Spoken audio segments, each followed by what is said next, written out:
What's up, and welcome into Fantasy Baseball today on Thursday, May 25th. I am Frank Stampfl, joined by the Chris, Towers, and the Welsh. Today on the show, Michael Kopech did it again. Riley Greene keeps up his hot May, rankings, risers, fallers, and much more. Before we get started, please like this video and subscribe on YouTube if you haven't already. And if you're listening on the audio side, download, follow, and leave a 5-star rating on Apple or Spotify. First and foremost, apologies. We're starting later than usual. We usually start very late, but this is the latest we have started a podcast this year. I had a bit of a situation, and I debated whether or not to reveal this on the podcast, but let's talk about it. Uh-oh. Everybody has a thing, right? Things that they don't like, things that they might be scared of. I don't mess with bugs. Bugs are it's a thing. I don't mess with bugs. I had a bit of a situation in my little recording studio here. All bugs? Well, hold on. All bugs? Because I have a bug thing too. I actually have some recorded documentation of bug things as well. Are all the bugs, or is there a specific bug?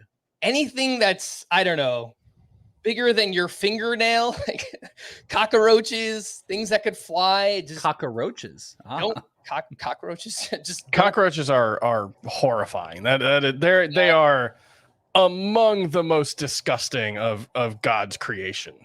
We had a moment in an ITL pod a long time ago where my co-host Bogman and I, we were live on video, and it was videoing, and a roach was on his wall, and he freaked out, and it jumped. And we have that saved, and it was one of the most insane moments that's ever happened. I one time had a moth fly at me, a giant moth in a room, and I fell over in a chair because it was so startling. People don't understand the damage that these bugs can cause us podcasters here. But was it a cockroach, or was it something else scarier?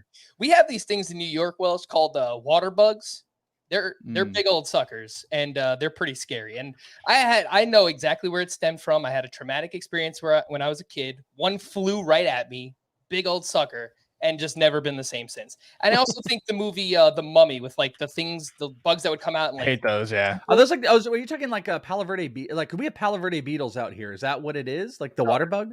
Look up water bug New York. Just on Google, and okay, I'm gonna look it up because we have these giant. It looks like it's these giant beetles that fly, and they're called Palo Verde beetles out here. So what do you say, water bug New York? Yeah, and look, I don't know if they might be called something else somewhere else. The point is, I had a situation. We figured it out, but there was like no way. I was moments away from texting you guys saying you had to do the podcast without me today because I was not going to step back in this room. It was gone. I looked up. Close the tab, Towers. I looked up a Palo Verde beetle, and the guy's holding it in his hands. It's horrifying. But what's worse, the Palo Verde beetle or the water bug? Because I did the Palo Verde beetle just because it's so big. I'm not looking that beetle thing up. Yeah, no, that was. Anyway, that's a little background for why we started so late. I'm glad you made it. Glad you made it safe, though, Frank. Let's talk about baseball. This was very upsetting. Wow! Hey now! All right, Towers, let's start with you. Oh, my goodness gracious, from Wednesday. Oh, I'm still going down this rabbit hole. I'm sorry. Michael Kopech, who I believe my exact words on yesterday's podcast were, quote, "I just think he's bad." And he had a pretty good start for a pitcher who is bad, I guess. 9 strikeouts over 7 shutout innings, 2 hits, 1 walk. That gives him 19 strikeouts, with 3 hits allowed over 15 shutout innings over his past 2 starts. I don't need to tell you that is very, very good. And this is not entirely a fluke thing. He has made some changes to specifically his mechanics. Seemingly, he's lowered his release point about 3.5 inches. He's added about 1 mile per hour on his fastball. His slider is more of like a gyro slider or like a bullet slider. I don't know what we're calling those these days, but basically it doesn't move very much. It doesn't have a lot of horizontal movement. It's kind of coming in and just dropping, and he's throwing it a little harder. And over the past couple of starts, he's been really, really good. Like I said, 19 strikeouts to, what was it? 3 walks, 1 walk over that stretch. Yep. And it's worth pointing out that Michael Kopech had been really, really awful for like basically a full calendar year before this. I'm looking up his splits now because I want to get the full numbers. His last 365 days before today, He had a 4.79 ERA, 8.2 K per nine, 1.355 whip, 1.77 strikeout to walk ratio. None of that is good. None of that gave us any reason to believe that Michael Kopech was a good pitcher. And I'm still not sure that he is. These two starts have been really, really good. It's very, very fastball heavy. His slider remains a pretty middling pitch, the curveball and changeup. It's not that they're non-existent, but he threw 16 of them on 92 pitches today between the two pitches, so it's not a big part of his arsenal. It's really hard to thrive throwing 70% fastballs. Carlos Rodon does it. Bryce Miller is currently doing it, and Michael Kopech is doing it. And there aren't a lot of guys other than that. And so I will remain skeptical of Michael Kopech. However, it's possible that he could be turning in a Carlos Rodon type run here, where he figured out the mechanics, he figured out the shape of the fastball, and was able to turn it from what's been a good pitch over the last couple of years to what right now, over the past two starts, looks like an incredible pitch. He had 12 swings and misses on 62 of them, a 35% whiff rate. His whiff rate is right up near 30% with his four-seam fastball. That's a really high mark for a four-seam fastball, especially one being thrown that much. I'm skeptical, but he's shown enough over the past two starts where I will go from, yes, I think you should drop Michael Kopech in pretty much all leagues, to, yes, I think you should add Michael Kopech in pretty much all leagues. Do I contradict myself? Very well, I contradict myself. As is fantasy baseball. baseball. I am large. I contain multitudes. He's shown enough upside over the past two starts that while the likeliest, and this is true of any player that you add on waivers, the likeliest outcome is he's probably not going to be good the rest of the season. But he's shown enough upside right now that it's worth betting on that high-end outcome. I want to add something. We had our awkward, we were just talking about silence in between the podcast before there was that moment. I just wanted to add this real quick. Someone we've cited a whole lot, as we should, is a very smart pitching mind. Lance Brozdowski pointed out from his start today that Kopech's release point was 3 to 4 degrees different today relative to his average in his previous three starts, which he was able to maintain his fastball shape. He picked up a mile per hour of velo and added, it looks like, an inch of arm side run. So he was able to keep the shape while altering where he was throwing it, picking up velo. And the same thing happened on his slider. You were kind of mentioning it, it's more of the gyro, the bullet slider, which in this one, he picked up velo on the slider and he stopped moving it as horizontal. So he moved it from being kind of a sweep to a bullet. He's just a smart pitcher. It's a smart pitcher making adjustments. These adjustments are great adjustments to build off of for the future to make him, streamer into maybe a long-term hold. And something I mentioned recently with Michael Kopech is, yes, he got off to an awful start. If you look at prior to this two-start stretch, he had a 5.74 ERA and a 156 whip with 6 walks per 9. He was coming back from off-season knee surgery, so perhaps it took him some time to get going, but obviously the fastball velo is up and that pitch is working. And right now, Michael Kopech looks like a great add. It was 2 great matchups too. Yeah, that's what I was going to say. It's the Royals, who are bad against righties, and the Guardians, who are right now just bad against everyone. So that's also worth adding. Good time to play with stuff. Good time to play with stuff versus those teams. Sure, by the way. yeah. But if you want to beat the waiver wire, he's 68% rostered, and it looks like he's a 2-star pitcher for next week going up against the Angels and the Tigers. I proposed this question yesterday. Obviously, things have changed. So, Welsh, I'll start with you. How would you rank Kopech, James Paxton, who made a start on Wednesday, had his first rough outing. He gave up 5 runs over 3 innings pitched, and Bobby Miller? How would you rank that group of 3? They seem to be, the top waiver wire pitchers over the past couple of days. I would rank it Bobby Miller, Kopech, and Paxton. I'm a little bit of a Paxton hater. All right, got beat up a little bit. I just kind of don't believe that he's going to stay healthy, and I kind of just don't believe that stuff is going to maintain. But again, I just might be hating on it a little bit. I like what Kopech did here. That's the type of stuff that you want to see. Like, you could be like, oh, hey, against the Guardians and Royals, he had good outings, but you also saw some changes. You saw velo uptick on multiple pitches. You saw him manipulate the shape. Those are great signs to feel a little bit more comfortable about Kopech. But I'm going to go back to Bobby Miller because Bobby Miller's stuff plus all across the board. He didn't get the whiffs, but he showed off the arsenal. He was hitting the zone. It's a 100-mile-an-hour fastball. I think he has the edge on Gavin Stone, and I think he could stick around for quite a while. So I think the upside is clearly there with Bobby Miller. So that's going to be my number one. Towers, how do you rank that group? Paxton, Kopech, and Bobby Miller. Bobby Miller, not Bryce Miller, right? Yes, Bobby. I think I would go. I'm okay going Kopech over Miller. I think Miller, if I was assured that he would have a roster or a rotation spot moving forward, I think it'd be him. But because I have some questions about how long he's going to stay in the rotation, I think it's fine to go Kopech over him, but it's close between those two. And then, yeah, I think Paxton's a little further down. The fastball was not as effective today, didn't have any whiffs on it. So, yeah, I'll put him third. All right. Well, Welsh, let's go from one Miller to another. Who you got? Miller time, baby. How about Bryce Miller? Someone I was talking about in the spring, talking to Bryce Miller. The great Sarah Langs on her Twitter accounts, Slangs on Sports. Bryce Miller, 5 consecutive outings of 6+ innings pitched and 5 or fewer base runners is one outing shy, of tying the longest such streak since at least 1901. This is very obscure, by the way. It's held at 6 by Jacob deGrom, Shane McClanahan, Clayton Kershaw, and Zach Greinke. That's great company. But also to point out, this is any time in their career.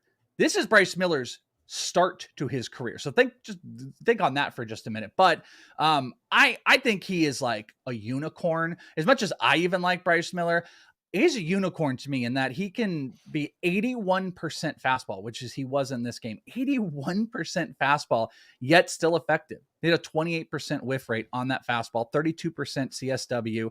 He just and really interesting too, 52% zone percentage, 71% in-zone swing percentage, and 37 outside. I mean, the guy they can't get a read on it. I think a lot it's about his release and how he's able to manipulate that. And then, he can throw in the slider, the changeup, and the curveball. He can get whiffs where they need to be. The slider doesn't sit in the zone, yet he still gets whiffs, 50% whiff rate on it in this game. And he's still working through. He's trying to, you saw a little bit of it in the start, throwing that gyro, as he calls it, a bullet slider, however, and he wants to keep implementing the curveball. I'm intrigued. I think there's worry in that he is so dominant fastball, but I just don't think he's needed to get into those other spots yet. And I kind of think he will. So I think it's insane what he's doing. I kind of labeled him this past week as a sell high just because this is a rookie. Innings. He doesn't have the secondaries, maybe a little bit of worry, but he's just not walking guys. He's getting strikes. I guess it's good when you play the A's multiple times. I still am going to kind of slightly lean that he might be a sell high because I told you guys before this, I got a trade offer and it's a keeper league with contracts, but I got a trade offer for Sandy, essentially centered around Sandy Alcantara. And I had to move my dollar Bryce Miller. And that's the space that we're in keeper leagues. And even in redraft, I think this type of conversation is going to lead the value to an even higher point. And there has to be a moment where we look back and we're like, how much higher can this go? It kind of feels like we can only go down a little bit. It does not mean he'll be bad. I'm as big a Bryce Miller fan as anybody, if not more.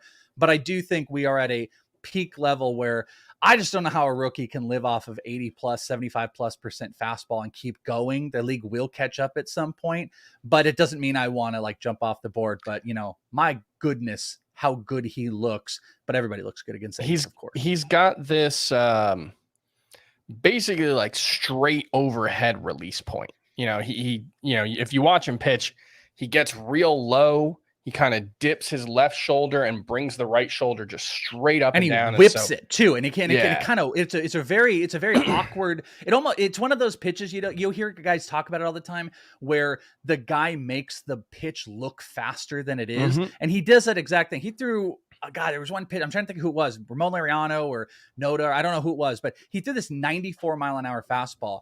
And it looked like it was 102 because the guy could not catch up to it. He was completely off on it. And that's the type of stuff that he does with that arm angle and that release of, and it's special. It's a special fastball, no doubt. It's just how much can we fully believe that not just a rookie, but anybody can be that dominant of a fastball and keep this going? But look at that company. Look at that company that Sarah Langs was putting. And it's, when we talk about like what makes fastballs effective, a lot of it is, this vertical approach angle where, the ball comes out from like a lower slot. And so it's harder for batters to get their bat path to it. It's a high spin pitch. It's to get into like sort of the weeds of the movement profile. It's got like a high active spin percentage, which basically means that the spin rate is contributing to the movement. So it's got a lot of vertical movement, very little horizontal movement. And generally speaking, you want your fastball to rise. It doesn't actually rise, but it creates the appearance of rise. And so you look at it, and the average launch angle on the fastball, 26 degrees. He's given up a lot of fly balls, and you look at it and say, well, that's not great, except that because batters are getting under it so much, it's sort of that Nestor Cortez. It's very much, Chris, like Joe Ryan and Christian Javier. Christian Javier, yeah. Visible fastball, and they get a ton of fly balls as a result. And he's doing it at 95, 96. Exactly. Joe Ryan's doing it at 91, 92. And so it's an even more effective. And Joe Ryan's another guy who throws a lot of fastballs. So it's all to say that like what he's done so far is really, really impressive, and he's earned his production so far. You look at the ERA, 132, excuse me. He's not going to sustain that, but the xERA, 282 before this start, and probably didn't go any higher. So there's a lot to like about him. It's tough to be a one-trick pony in the majors, though.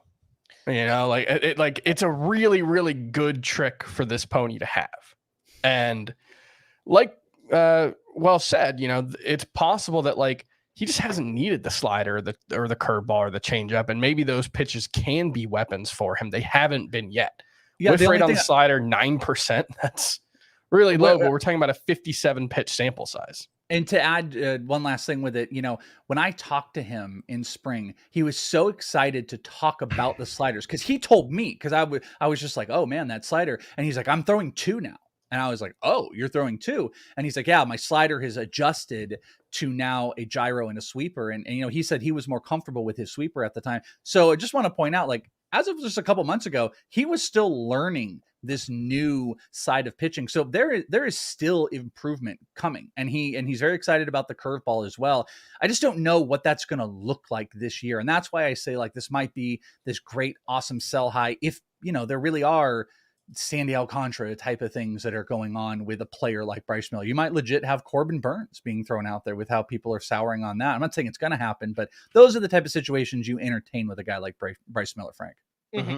And the last point on him, exactly what you said, Welsh. And I was watching the game, and the Mariners broadcast, they mentioned how Bryce Miller has said, I don't need to throw my other pitches yet because no one has figured out the fastball. He's like, yeah. I'm not going to move away from it until people start to challenge that pitch. So I think it's exactly what you guys are talking about here.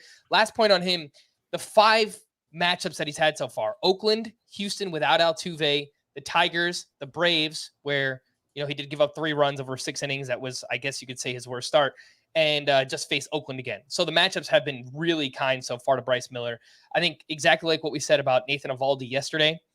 If you're looking to sell high, you have to get top 20 starting pitcher value for him. That's it. You have to get a top, 5 to 10 starter at like second or third base, or like a top 20 outfielder. It's got to be something worthwhile. Don't just say, oh, Bryce Miller's going to fall apart, I got to sell him. No, you have to sell him for like a top 20 or a top 10 at another position. So just keep that in mind. Oh my goodness gracious, for me, man, it's like 20 minutes in, we've talked about 3 players, but they're 3 pretty interesting players. Riley Greene continues his hot May. He went 2 for 4 with his 5th home run, a walk, 2 runs scored on Wednesday night. In the month, he's now batting .373 with 3 homers, 3 steals, 7 doubles, and a .1021 OPS with a 93.2 average exit velocity. He's got the strikeout rate down to 24% in the month. His line drive rate, 35%. Still not hitting that many fly balls. I think it was like 19, 20%. But the ground ball rate is down. He is hitting more line drives. The ball is going over the fence. And when it's not, it's still turning into doubles, hitting it hard, making contact. Riley Greene is up to 72% rostered. I was updating my rankings on Wednesday, and I moved him up closer to like my top 50 outfielders. And argument that he should be even higher than that. But Towers, you and I were both excited about Riley Greene this year. And while it was a rough April, it's very cold in Detroit in the month of April. If he were breaking out, this is what it would look like in the month of May so far. Yeah, like you said, the ground ball rate probably still a little too high overall, but quality of contact much improved. A 91 mile per hour average exit velocity, 44% hard hit rate overall. Expected WOBA on contact up to 437. It was 406 last season. Still striking out a bit too much, but what we're seeing is he's hitting the ball in the air a little more. He's pulling the ball a little more, and he's hitting the ball with authority. And so, these are, like you said, these are the signs of growth that we wanted to see from a 22-year-old player with a high pedigree. So I'm very pleased with what we've seen so far. It's certainly not a superstar outcome. He's on a 17-17 pace or something like that. But, batting average, maybe not a 290 hitter, but maybe a 275 hitter with 15 to 20 homers and steals each. It's a pretty useful player, and it looks pretty real. So I'm pretty happy with what we're seeing from Riley Greene right now.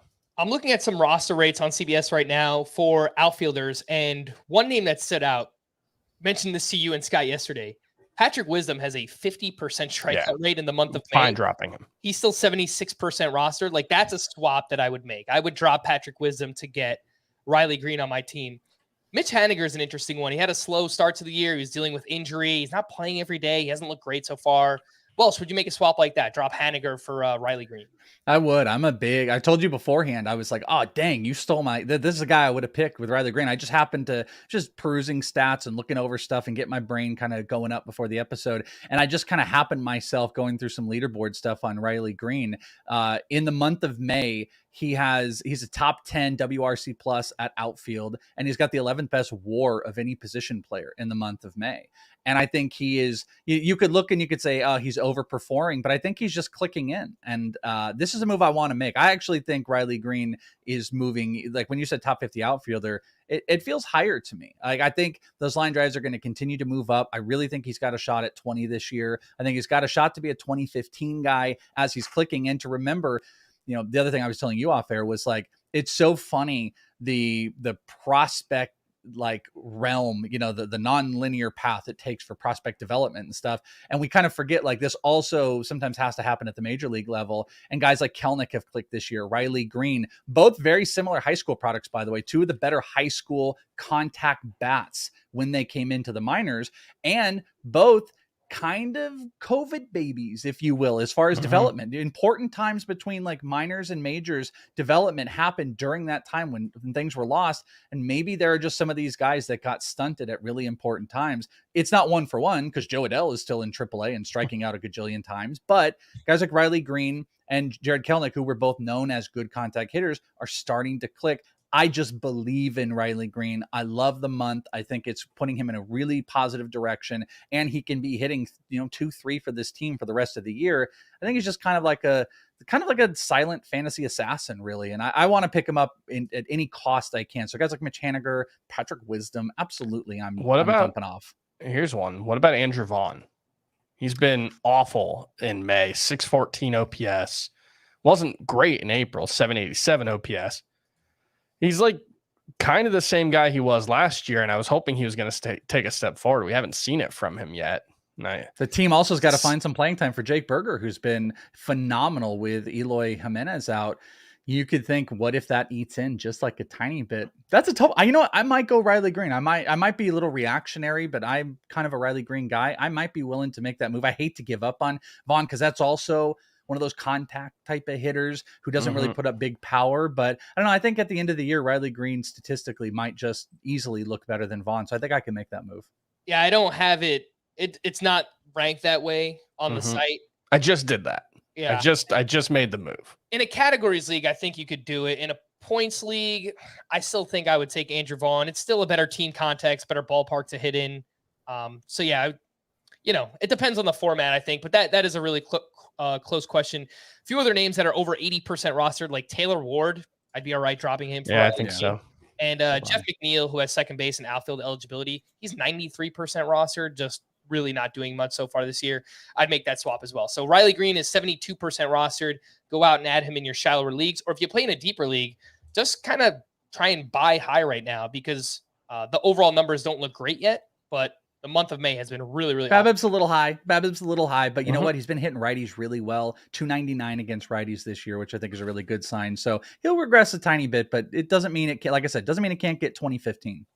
All right, let's take our first break. And when we return, I've got some waiver wire hitters we'll talk about right after this. Phenomenal! Absolutely magisterial here! Artilharia do Campeonato Brasileiro! Colpisce ancora!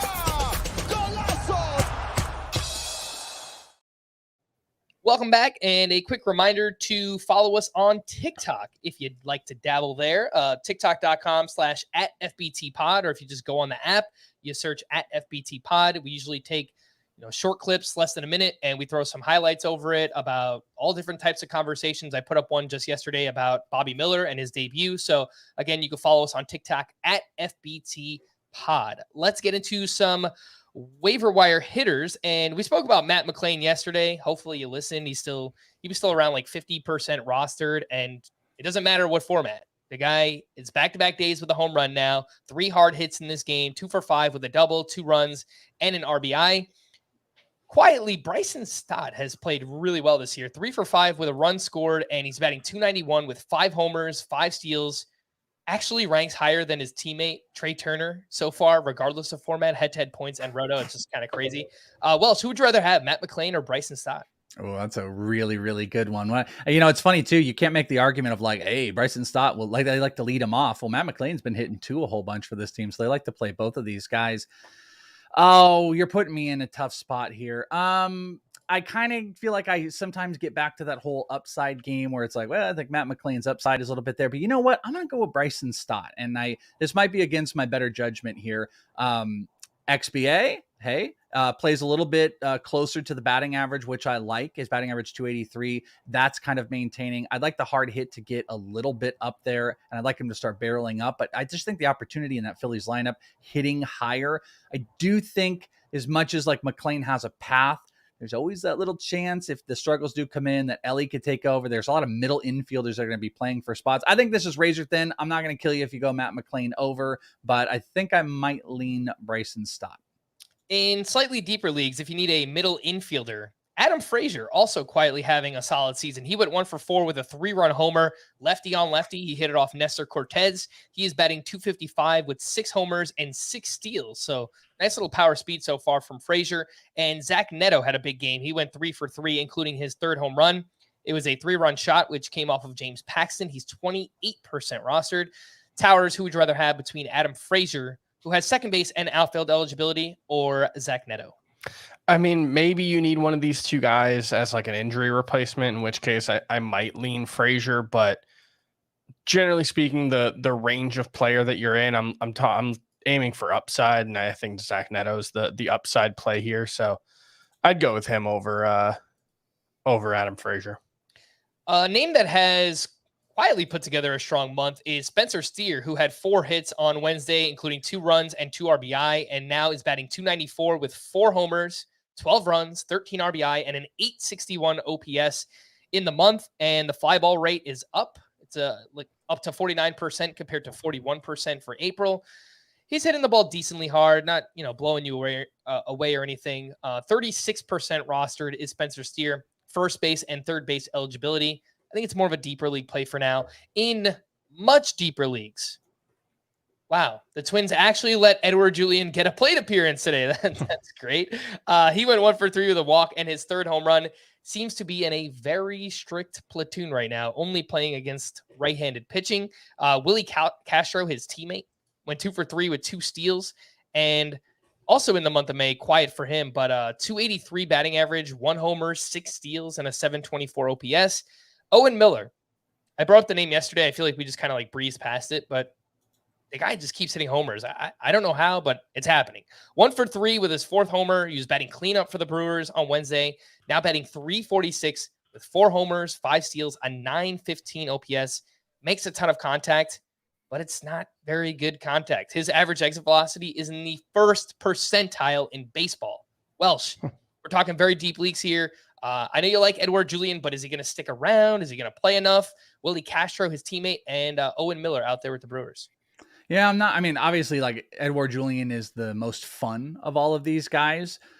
I'm not really into any of them. Edward with the upside, I'd go simply because Royce Lewis is coming. Like whether you like it or not, the 60-day IL that he was put on is why I don't want to say it's why he's not up because he's got to get enough games under his belt, but he's been crushing the ball. But it is like a technical reason why he can't come up. Eligible to come off in 4 days.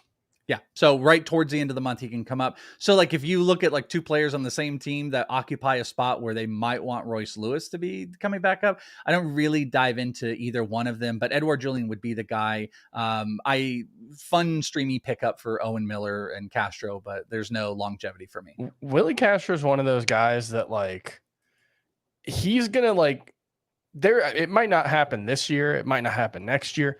There is going to be like a 2-month stretch where Willie Castro is just like a monster because he crushes the ball, man. Like his max exit velos are routinely in like the 115 range, 114 this season, 115 in 2021.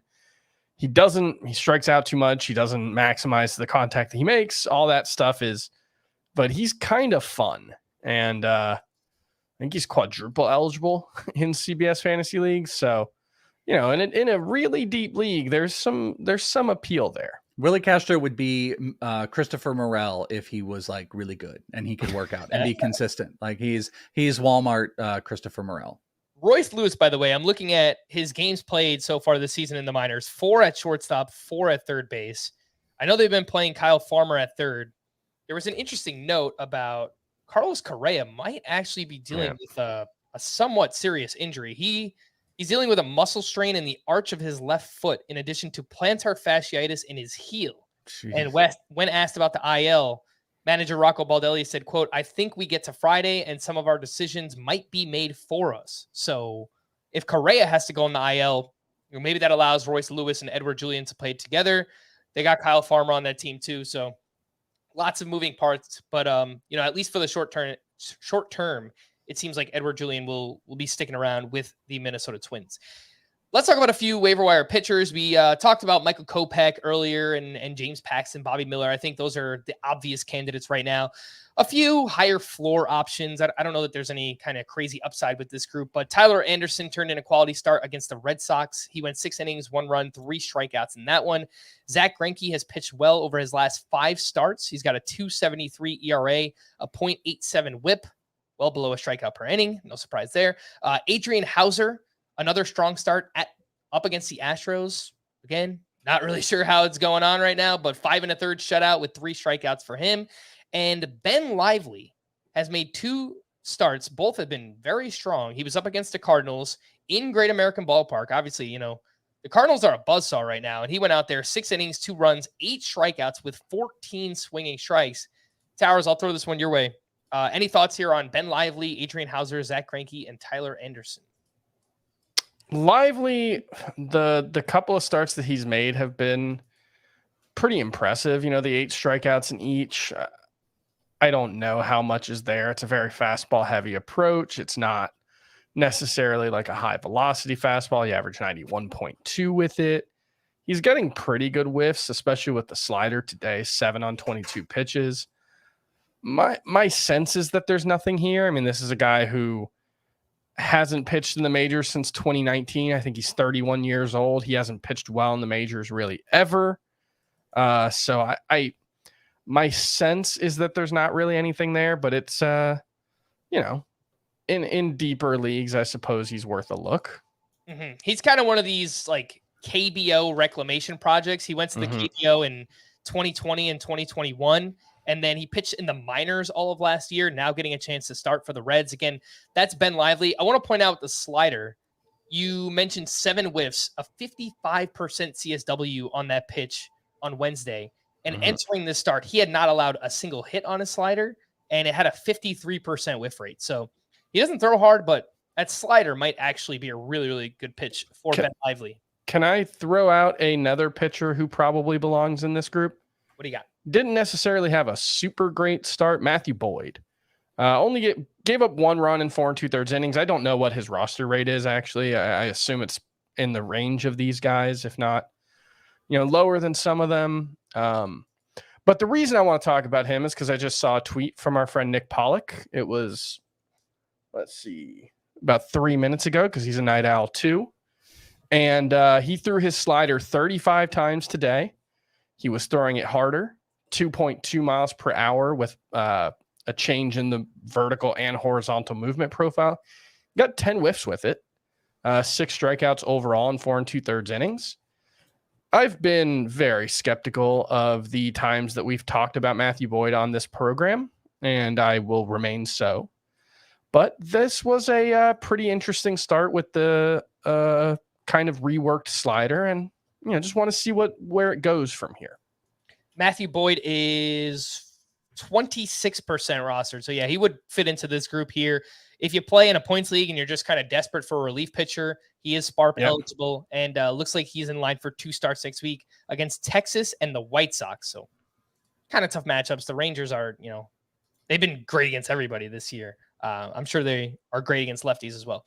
One other name I wanted to bring up, Yusei Kikuchi, another rough outing here. It's been a bad May for him. Turning back into Kikuchi. 6.29 ERA, a 168 whip. Welsh, he's still 83% rostered. Are we okay dropping Kikuchi? It looks like he's in line for 2 starts next week against the Brewers and Mets. Both are bottom 10 against left-handed pitchers this year. So do you think we hold on to Kikuchi for that 2-star week, or can we drop him for like a Michael Kopech or somebody?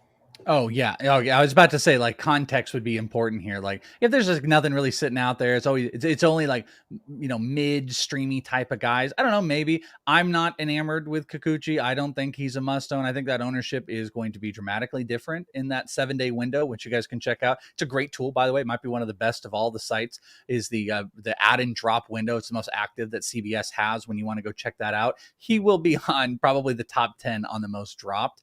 But especially if there are any of these guys we talk about, like the Kopechs are flying out there, I would rather take my shot on guys like that than Kikuchi.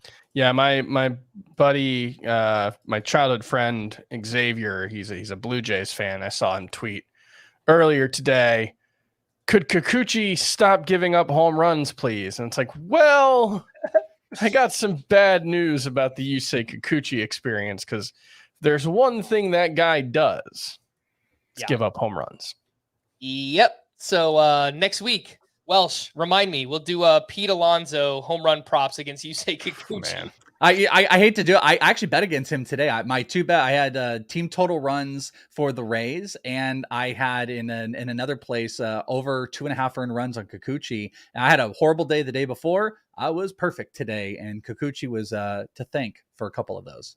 All right, let's get into some news and notes. Manny Machado played catch and took grounders on Wednesday. He was able to receive the ball without issue, despite the small fracture in his left hand. Carlos Correa is apparently dealing with this muscle strain. Mentioned that earlier. Brandon Woodruff said he resumed playing catch after he recently took a 4 to 5 day pause in his throwing program. He's still eyeing a late June return from a grade 2 subscapular strain. Tristan McKenzie is scheduled to make his second rehab start at AAA on Thursday. Ty France was out of the lineup after getting hit by a pitch on his wrist Tuesday night. X-rays were negative. Cardinals manager Oliver Marmol, what a gem that guy is.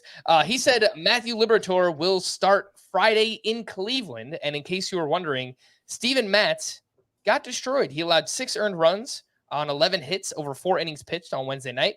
Yet they refuse to just move him into the bullpen and let them start every time through. There was like a quote about like, oh, well, we've got a roster crunch and we need pitchers. And it's like, you guys are carrying 3 catchers right now. So like any roster limitations you have are of your own making. You don't need 3 catchers. What are you doing? The Cardinals are like, they're going to be fine. And I think they'll contend for the playoffs, but just like, I don't know, the vibes are rotten in St. Louis. You think if they don't make the playoffs that Marmol's gone after this year? How long has he been there? This is his second season. Just his second year. I feel like the Cardinals don't really kind of churn through managers that fast, but It's kind of been a rocky go, huh? Like the stuff with Tyler O'Neill earlier this year. Yeah. I don't know who's to blame technically, but yeah, I don't know. The way they handled that and like the Wilson Contreras thing, it's just, I don't know, very, very odd. I think it's a possibility. I think if they don't make the playoffs, that, especially in that division, there's definitely something wrong there.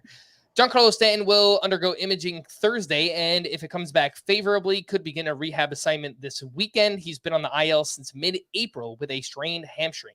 Brandon Lau was out of the lineup again Wednesday with neck stiffness, but expects to return Thursday. Kyle Hendricks, a blast from the past, is back. He's making his debut Thursday against Carlos Carrasco. Little throwback outing there. Welsh, you pointed that out to me, so good job by you. The good 2018 matchup. This is going to be awesome. Mike Soroka had his best start of the season Tuesday at AAA, allowing just 1 run over 6 innings while striking out 8, and could join the Braves rotation next week. So maybe go out there and check in some deeper leagues. Everyone's desperate for pitching right now. See if Mike Soroka is available. Danny Jansen was removed with an apparent injury in that game. I was replaced by Alejandro Kirk. Anthony Rendon went through agility drills on the field before the game Wednesday. He's on the IL with a left groin strain. Omar Narvaez will begin a minor league rehab assignment at High A Thursday. And if he takes any playing time away from Francisco Alvarez, we will riot, because Alvarez has been great. 2 for 3 with his 6th home run on Wednesday, now up to a .253 batting average and an .822 OPS. And I feel like every time I watch the Mets, they're talking about how great defensively he's been, right? So it's, I don't know, it seems like he's making strides. I get it. Like Alvarez is going to play. I mean, Narvaez is going to play a little bit, but I really hope it's not just like Alvarez against lefties and Narvaez against righties, because that would suck. Vince Velasquez will return to the Pirates rotation this weekend in Seattle. And Welsh, I did want to ask you a few prospect questions. First up, you mentioned earlier, before we started, Andrew Abbott had another insane start in the Reds organization. What's going on there? Yeah, he had 21 swing and misses, whiffs, baby, on what is this, Wednesday night. And it's funny because I was, we're just kind of having this conversation about how AA and the tacked ball and whatever like inflated Andrew Abbott, and some people were a little disenchanted about him going over to AAA. Maybe some things were kind of evening out. I just don't think so. And he had an absolutely insane night. 42% on his fastball, 46% whiff rate on the fastball. They're calling this an unknown pitch, but this should be his slider. 80% whiff rate. He had a 47% whiff rate and a 38% CSW percentage. This was against the AAA Mets team, who obviously are down a couple guys because, those guys are up with the majors sitting on the bench and not playing regularly, where they, could be in AAA. But Andrew Abbott looks like it's picking up. He's stabilizing even more off of that weird AA stuff. So, who knows what the Reds are going to do at any time. CES is still down. Ellie De La Cruz is still down. Andrew Abbott, as soon as they need something, obviously Ben Lively's been kind of working. But when they do need something, it's only a matter of time. There's a couple pitchers that are on the only a matter of time stage. And if you want to get ahead of it, guys like Gavin Williams and Andrew Abbott should be one of those. Just a really great start. Insane. 21 whiffs overall and 47% whiff rate. Very much in on Andrew Abbott right now. Andrew Abbott, 17% rostered. Obviously, if he gets called up, it's a tough environment to pitch in and not the greatest team context. But it seems like him and Gavin Williams, who you mentioned, are kind of that next wave of pitching prospects that we should be stashing right now. Any concerns over Jordan Lawler, Welsh? I know that he's been struggling. I have him in the Scott White Dynasty League. I feel like entering the season, he was a consensus top 10 fantasy prospect, but I know he struggled mightily at AA this season. What's going on there? Yeah, like in general, there's worries because the strikeout rate at AA is very worrisome. It's the worst. Now, you do have to remember this is like a 20-year-old kid who, for all intents and purposes, has been pushed relatively aggressively by this team. He was in the AFL last year. He, in 2022, technically, if you consider and count the AFL, that's 4 different spots he moved. He didn't have a whole lot of time before that. I mean, he had 2 games he played in 2021. So last year was his first major league year. He goes to AA this year, 31% strikeout rate. That's not good. 165 average. That is cringe. But 208 BABIP is not playing in his favor. Also, his ground ball, this is like the positives. His ground ball rate has dropped. It was 50% last year at AA. It's down to 35% this year. His line drive rate has increased to 28.6. So what I'm getting at is like, okay, has he moved down a little bit? Yeah, maybe, sure. Like there's clearly Ellie and those type of guys have moved up, but I think he's at such a low right now, because I also think this might even not be quite the time he might get sent down with how much the struggles are going on. They might send him to high A. I think it's actually a really good buy opportunity in Dynasty for Jordan Lawler. I do think this is going to end the conversation of him coming up. Those struggles are so apparent, and Geraldo Perdomo has been so good. I mean, from a WAR perspective and from a batting average perspective of what he's done, there's not a need for them to press. And with how he's performed, there's just no way it's happening. So I think Jordan Lawler can be kind of taken off the he is going to come up this year, and it might get a little bit worse before it gets better, but he'd be a guy I'd be poking around at, that you might be able to get him at the cost of like a top 35 or 40 prospect when he's got top 10 upside. Again, that is Jordan Lawler. Look to buy him in Dynasty. And their GM Mike Hazen, I'll point out, he said, well, this is pretty obvious, that he prefers if all prospects could be like Corbin Carroll, but spun Lawler's struggles as a positive, noting the adversity gives a young player a chance to adjust and figure it out. Quote, It's probably more approach, pitch selection, how he's being pitched. But it does seem like, obviously, they're still sky high on Jordan Lawler. One thing I do want to point out, and Welsh, you kind of touched on a little bit with Andrew Abbott with that tacky ball in Double-A and the inflated strikeout numbers. Strikeout rate at the Texas League, which is where Jordan Lawler's playing, is up to 25% this season overall. There's a full quarter of all plate appearances are ending in a strikeout. Major league average usually hovers around 22 to 23%. Last year in the Texas League, it was 23.2%. So just in 1 year, a 1.8 percentage point increase. That's massive. Yeah.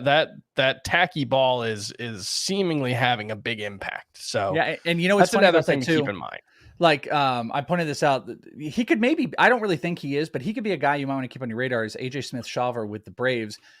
They only got him like 2 starts there, and they're just like, get out of here, get out of like, there are teams that are pushing guys out of double A in general to not have to have experience with what's going on. And it might be bad for development. The thing we do forget about is like, oh yeah, hitters are going to go through this. And, the strikeout rates are bigger, the drop, vertical drop and stuff, that's bigger. So he just might be really, really taking it in a bad way. That's why I say he's kind of a buy, because ground ball rate's gotten a little bit lower.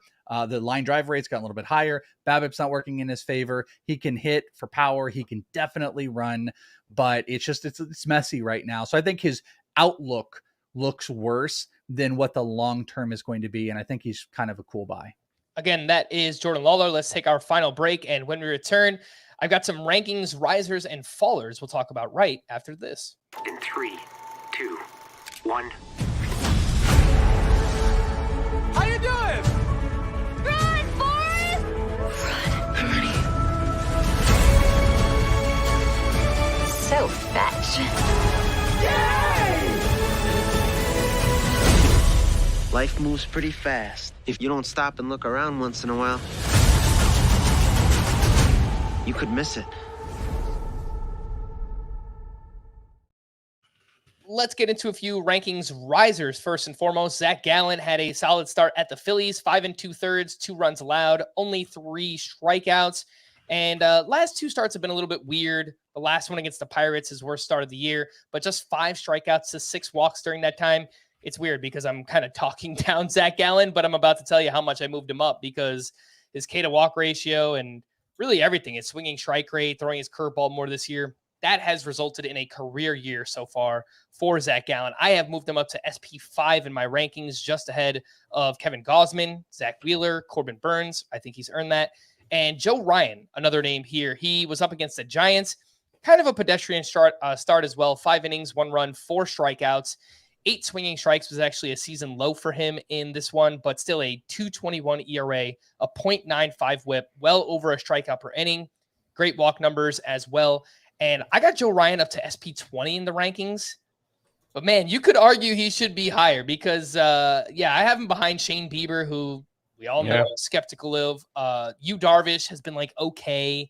Then you get into like the Christian Javier, Max Scherzer, Luis Castillo territory.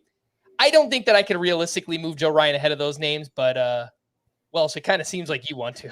Well, no, I actually want to just bring something up because it's funny that you mentioned this on the cheap plug in this league pod. We ran a couple player debates and some polls I put out earlier today, and I happened to put one out that involved around Joe Ryan.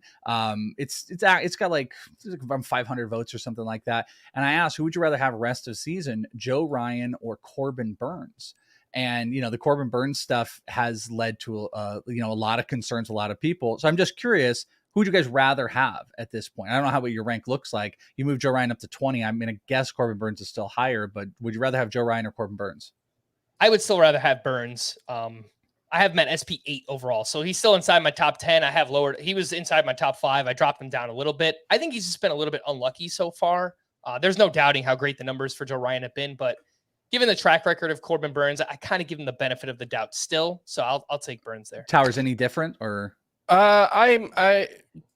Burns is still top 5 for me. He's still number 5. I tend to anchor preseason expectations pretty heavily still. And Joe Ryan is like 20.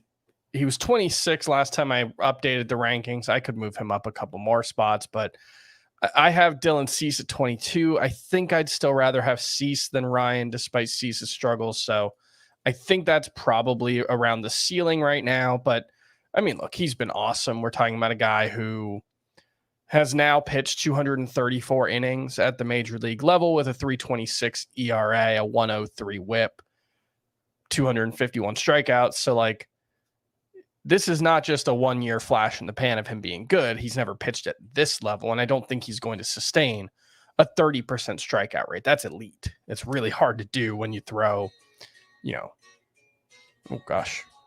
That's a good song. Was that yeah, I don't know. Song?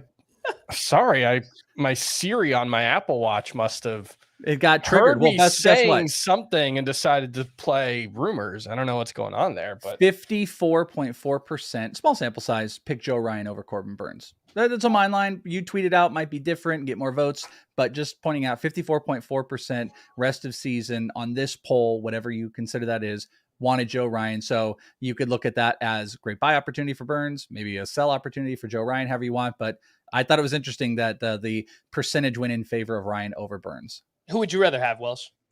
I am leaning Joe Ryan a little bit. I think it is reactionary. I'm a little bit concerned with like velo down stuff. Also, Joe Ryan has just been phenomenal. I had kind of pointed out, I don't know if it has to be so much about Corbin Burns falling back where it is that we should be acknowledging the step that Joe Ryan has made, and that that split finger I think has completely changed the approach, has changed his game up. And he's been the best of all those guys. Our team has been so dominant too, by the way. The three big Twins pitchers are all in the top 30 K percentage against righties this year. And there's no other team that is that dominant against righties right now. So, I mean, they are just killing it. I think I might, and I totally acknowledge the recency bias and stuff, but I think I might lean Joe Ryan. Speaking of those Twins pitchers, I've got Joe Ryan at SP 20. I've got Pablo Lopez at SP 22. I know he's kind of faltered a little bit late. The K- walk and the Sierra are still amazing. So I have him inside the top 24. And I have Sonny Gray down to SP 35. I still like him. I've dropped him down a touch, but I think as like a low end SP 3, I think that's fine. A few pitchers that have dropped a little bit in the rankings for me. Nestor Cortez continues his less than stellar season. He was up against the Orioles, 6 innings, 4 runs allowed, 2 more homers allowed, only 3 swinging strikes on 89 pitches in this one. Lots of hard contact. He's given up a ton of fly balls this year. Hard contact, fly balls in this environment this year, I think they're going to turn more into home runs, and that's what we've seen so far. A 5.3 ERA and a 1.27 WHIP for Nestor Cortez. Sandy Alcantara picked up his first win since April 4th. That was his second start of the season. He was at the Rockies in this one. 6 innings, 2 runs, 3 strikeouts. Still has a 4.86 ERA, 1.22 WHIP. Towers, we were talking beforehand. We were talking about how the changeup has been a little bit of a letdown this year. And I know someone tweeted asking us about it. I dropped Sandy down to SP 9. It's not a huge drop, but he's kind of bordering on falling out of the top 10 or top 12. And Nestor Cortez down to SP 46. I don't know if you have any thoughts on either. Yeah, I haven't specifically moved Nestor Cortez down yet, but I think I probably will. Alcantara, you look at like the release point and stuff like that is a little off. His extension's up from last season. It maybe suggests that there might be something mechanically that's just a little bit off with him. And the changeup in particular, last season it was his most used pitch. His usage of it actually hasn't changed very much, but he's gone from allowing a 145 batting average against on the changeup last season to 333, nearly a 200-point jump. Now, the expected stats suggest that that's overstating things. His expected BA last season was 169. This year's 242. So there's probably been a little bit of bad luck there. And I hesitate to like look at the stuff plus metrics that are out there because they famously struggle with changeups. We're still not quite sure what makes a good changeup because changeups are often as much about how they play with other pitches as they are what that pitch itself looks like. But his changeup's been so good over the past couple of seasons that I do think, expecting some improvement is not unreasonable. So I still think Sandy Alcantara is going to be very good. And I'm not too worried here. I know you're saying you don't want to look at the stuff plus numbers, Chris, but the changeup, the stuff plus on the changeup this year ranks 10th among starting pitchers. So it's still seems like pretty good. Stuff plus overall is the argument is that it should probably be number one. That might be the argument with that changeup. Yeah, I don't know what it was last season, but it has not been as effective. Now the whiff rate is still elite, 36% with the changeup. Expected WOBA is 293. That's still very good. So it really does seem like it's just like a little bit off, and I have faith that Sandy Alcantara will figure that out. Yeah, I think he will be better too. He has a career high 14% swinging strike rate, and yet his strikeout rate is either about the same or it might even be down a little bit. It's the lowest it's been since 2019, actually. Yeah, so I know I had him as a bust coming into the year, but I still think better days are coming. I don't think he's going to pitch to like a near 5 ERA for the rest of the season. A few leftovers. Let's start with the good. Martin Perez has now turned in 2 7-inning quality starts in a row. He was at the Pirates, 7 innings, 2 runs, 3 strikeouts there. Shane O'Mac. Here comes the money. Here we go. Money talk. Here comes the money. Shane McClanahan, another great start up against the Blue Jays. 7 innings, 1 run, 7 strikeouts to 0 walks. Love to see the 0 walks. He has struggled a little bit with control this season. Bryce Elder, another quality start. He was up against the Dodgers. 6 innings, 1 run, 6 strikeouts with 16 swinging strikes.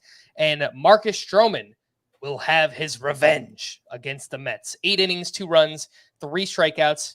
Only 2 swinging strikes. So seems like you might have got a little lucky in this outing here. Welsh, any thoughts on this group? Stroman, Elder, Shane O'Mac, and Martin Perez. Well, I love me some Shane O'Mac. It is interesting you brought up Elder, though, because he was one of those guys. I got into weird random guys I was just digging into before we started. And, this performance today, I thought really stood out. That slider percentage was at 43%, almost double what his sinker was.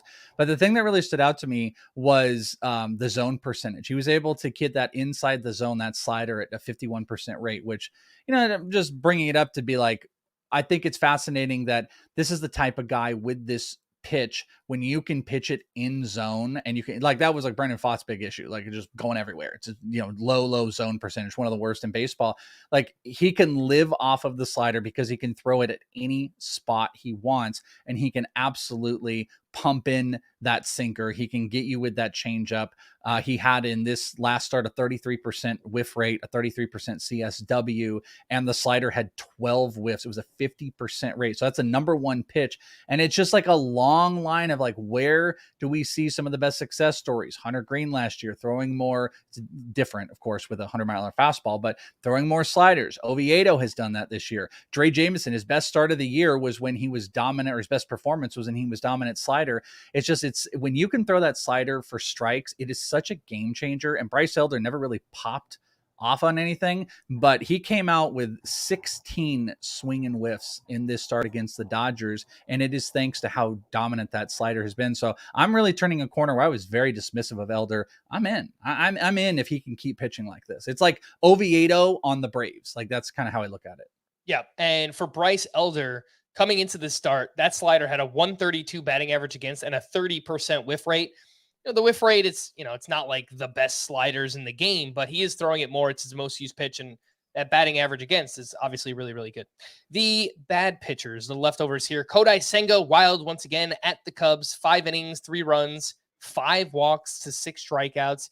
He now has 3+ walks in 8 of 9 starts this season, 4+ walks in 5 of 9 starts.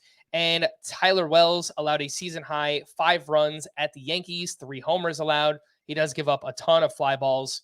Pitching in Yankee Stadium, that's going to be a pretty bad recipe there. Towers, anything on Kodai Senga and Tyler Wells? You are muted, sir. Ah, there it is. There it is. Scratch that one off your bingo card. No, I don't have too much to say here. Wells, I think he's going to be useful at home. I think the utility is going to be pretty limited overall. Otherwise, and Senga, I have there is no way to predict what's going to happen because it all seems to be tied to his control, and the control was very good in the last start, and it was bad in this one. And I have no confidence that I can predict what's going to happen. I think he's a pretty fringy guy, and I'm not super excited about Kodai Senga right now. Yeah, I don't have much confidence in starting him, but with that being said, he's a 2-star pitcher next week up against the Phillies and the Blue Jays. It's, not the best matchups, but I think most people are going to wind up starting him in that 2-star week. So, yeah. I think it's perfectly fine in a head-to-head points league. Even in a roto league, I'd be a little worried. Like, I've got him ranked right around 75, which even in a 2-star week is pretty fringy. Yeah, I still have him around 60, but, I don't know. Maybe I was just blinded by that previous start where he looked so good against Tampa Bay. Let's talk about a few hitting leftovers. Trey Turner went 1 for 5 with his 5th home run, a game-tying home run that he hit in the 9th inning. He had 4 hard hit balls. The Phillies fans have actually been, whenever I turn the game on, they've been booing Trey Turner. And frankly, I mean, I guess you can't blame them. I understand why it happened. Yeah, I'm never on board with booing your own players. I think it's more hurtful. It doesn't really matter, but I think it probably hurts more than it helps in the long run. So I don't know. That's one of those players I haven't really thought too much about. And I know that's not what our audience wants to think because it's a big name who's been really bad and he's hurting a lot of your teams. But I think he's going to figure it out. Like we talked about with Juan Soto and I guess Ronald Acuna last year, like these types of players tend to figure things out even when things look bleak.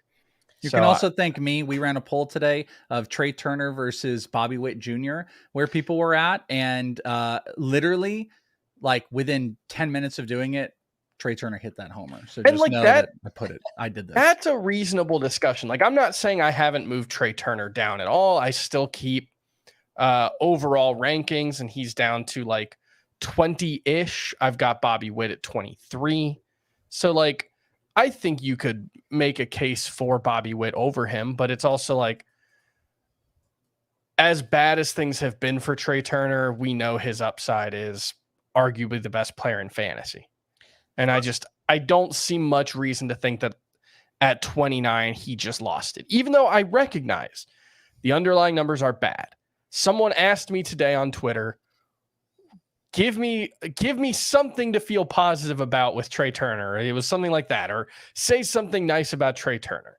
And all I could come up with after looking at his StatCast page was he's still very handsome. That is the only thing I could point to right now to feel optimistic about with Trey Turner. But I still think he'll figure it out. I'm sure he's still fast too, right? He's very, very fast. He's a very fast and handsome young man. He's not hitting the ball well right now. That is Trey Turner. Andres Jimenez, back-to-back multi-hit games, trying to pick it back up, hopefully. Bo Bichette went 2 for 4 with a double and snagged his second steal of the season. Wander Franco cannot be stopped. 3 for 4 with 2 RBI and his 15th steal of the season.